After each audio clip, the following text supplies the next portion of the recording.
സനോജ, ഈ സർക്കാർ 4 വർഷം പൂർത്തിയാക്കി 5-ാം വർഷത്തിലേക്ക് കടക്കുന്ന ഒരു ഘട്ടത്തിൽ ഈ സർക്കാർ ഇടതുപക്ഷ ജനാധിപത്യ മുന്നണിക്ക് രാഷ്ട്രീയമായി നൽകുന്ന ഒരു ആത്മവിശ്വാസം എത്രമാത്രമുണ്ട്? 2016-ൽ കഴിഞ്ഞ 2021-ൽ വലിയ തരത്തിലുള്ള ഒരു രാഷ്ട്രീയ വിവാദത്തിൻ്റെയും ഒക്കെ ഒരു പശ്ചാത്തലത്തിൽ നിന്നുകൊണ്ടാണ് തെരഞ്ഞെടുപ്പിലേക്ക് അന്ന് ഇടതുമുന്നണി പോയത്. അത് കഴിഞ്ഞ് തുടർഭരണത്തിലേക്ക് വന്നു. ഇപ്പോൾ 4 വർഷം കഴിഞ്ഞ് 5-ാം വർഷത്തിലേക്ക് പോകുന്നു.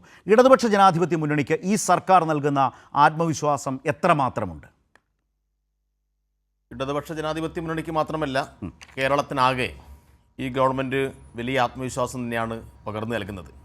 സംസ്ഥാന ഗവൺമെൻറ് 4-ാം വാർഷികം ആഘോഷിക്കുകയാണ്.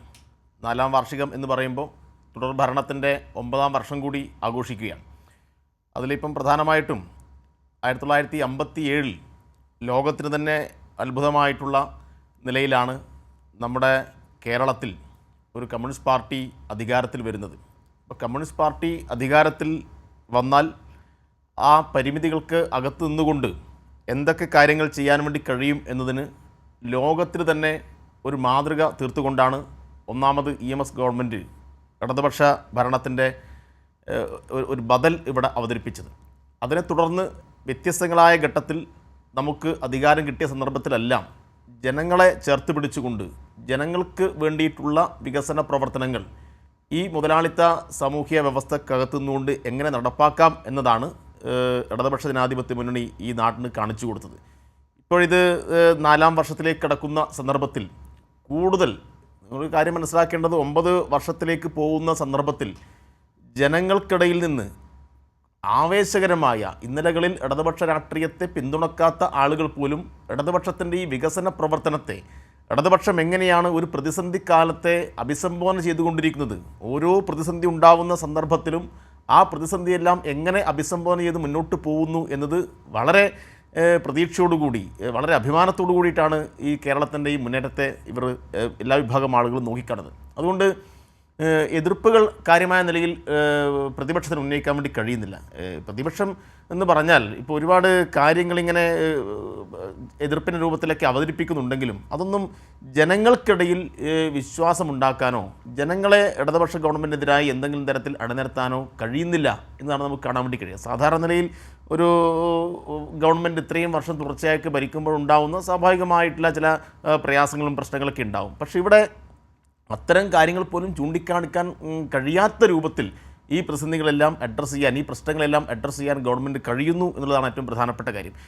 ലോകത്തിന് മുന്നിൽ ഒരുപാട് നേട്ടങ്ങൾ കൈവരിച്ച ഒരു നാടായിട്ട് നമ്മുടെ നാട് മാറുന്നു. ഇന്ത്യയിൽ മാത്രമല്ല, ലോകത്തിന് മുന്നിലാണ്. അപ്പോൾ എങ്ങനെയാണ് ലോകത്തിന് മുന്നിൽ ഇത്രയേറെ നേട്ടങ്ങൾ കൈവരിക്കാനും വേണ്ടി കഴിയുന്നത്? അത് നമ്മുടെ ഇടതുപക്ഷ ജനാധിപത്യ മുന്നണി ഗവൺമെൻറ് ഒരു കാഴ്ചപ്പാടാണ്.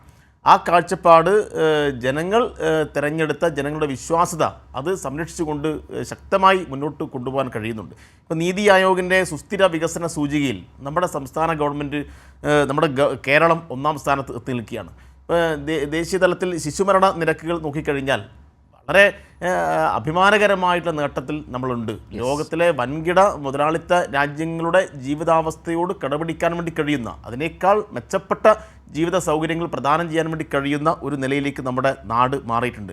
പബ്ലിക് അഫയേഴ്സ് സൂചികയിൽ നമുക്ക് 1-ാം സ്ഥാനത്ത് എത്താൻ വേണ്ടി കഴിയുന്നു.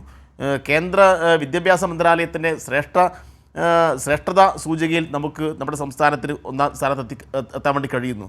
ഇങ്ങനെ ദാരിദ്ര്യം ഏറ്റവും കുറഞ്ഞ സംസ്ഥാനമായിട്ട് നമ്മുടെ സംസ്ഥാനം മാറുന്നു. ദാരിദ്ര്യ നിർമ്മാർജ്ജനം, അതുമായി ബന്ധപ്പെട്ട കൃത്യമായ പദ്ധതികൾ ആവിഷ്കരിച്ച് അത് പ്രയോഗത്തിൽ വരുത്തിയിട്ടൊരു നാടായിട്ട് നമ്മുടെ നാട് മാറുന്നു. വീടില്ലാത്ത ലക്ഷക്കണക്കിന് ആളുകൾക്ക് വീട് കൊടുത്തു. 5 ലക്ഷത്തോളം ആളുകൾക്ക് ലൈഫ് പദ്ധതി പ്രകാരം വീട് നിർമ്മിച്ചു കൊടുത്ത ഒരു ഗവൺമെൻറ്റാണ് ഈ ഗവൺമെൻറ്. ഈ രാജ്യത്തെ മറ്റേത് സംസ്ഥാനത്തിന് ഇങ്ങനെയുള്ള നേട്ടങ്ങൾ അവകാശപ്പെടാൻ വേണ്ടി കഴിയുമെന്ന് ചോദിച്ചാൽ ഇല്ല എന്നാണ് ഉത്തരം. ഏറ്റവും സാധാരണക്കാരായിട്ടുള്ള ഗ്രാമീണ ജനതയുടെ ഉന്നമനത്തിന് വേണ്ടിയിട്ടുള്ള ഈ തൊഴിലുറപ്പ് പദ്ധതി, ആ തൊഴിലുറപ്പ് പദ്ധതിയിൽപ്പെട്ട ആളുകൾക്ക് പെൻഷൻ ഏർപ്പെടുത്താൻ, അതുമായി ബന്ധപ്പെട്ട ക്ഷേമനിധി കാര്യങ്ങൾ കൈകാര്യം ചെയ്യാൻ ധൈര്യം കാണിച്ച ഇന്ത്യയിലെ ഏക ഗവൺമെൻറ് ഇടതുപക്ഷ ജനാധിപത്യ ഗവൺമെൻറ്റാണ്. ഇങ്ങനെ നേട്ടങ്ങളുടെ പട്ടിക നോക്കിക്കഴിഞ്ഞാൽ നമുക്ക് പറഞ്ഞാൽ തീരാത്തത്രയും നേട്ടങ്ങൾ ഈ ഗവൺമെൻറ് ഭാഗത്ത് നിന്ന് ഉണ്ടാക്കാൻ വേണ്ടി കഴിഞ്ഞു. അതുകൊണ്ട് തന്നെ പ്രതിപക്ഷം മുന്നോട്ട് വെക്കുന്ന ഓരോ ആരോപണത്തെയും ജനങ്ങൾ പുറങ്കാലുകൊണ്ട് ചവിട്ടി മാറ്റുന്ന കാഴ്ച നമുക്ക് കാണാൻ വേണ്ടി കഴിഞ്ഞത്. അതുകൊണ്ട് എന്തെല്ലാം തരത്തിലുള്ള അപവാദ പ്രചരണങ്ങൾ ഉണ്ടായിക്കഴിഞ്ഞാലും അതിനെയെല്ലാം അതിജീവിച്ച് ശക്തമായ ഗവൺമെൻറ്റിനെ മുന്നോട്ട് നയിക്കുകയാണ് കേരളത്തിലെ ജനങ്ങളാകെ ഒരുമിച്ച് നിന്നുകൊണ്ട് എന്ന് നമുക്ക് കാണാൻ വേണ്ടി.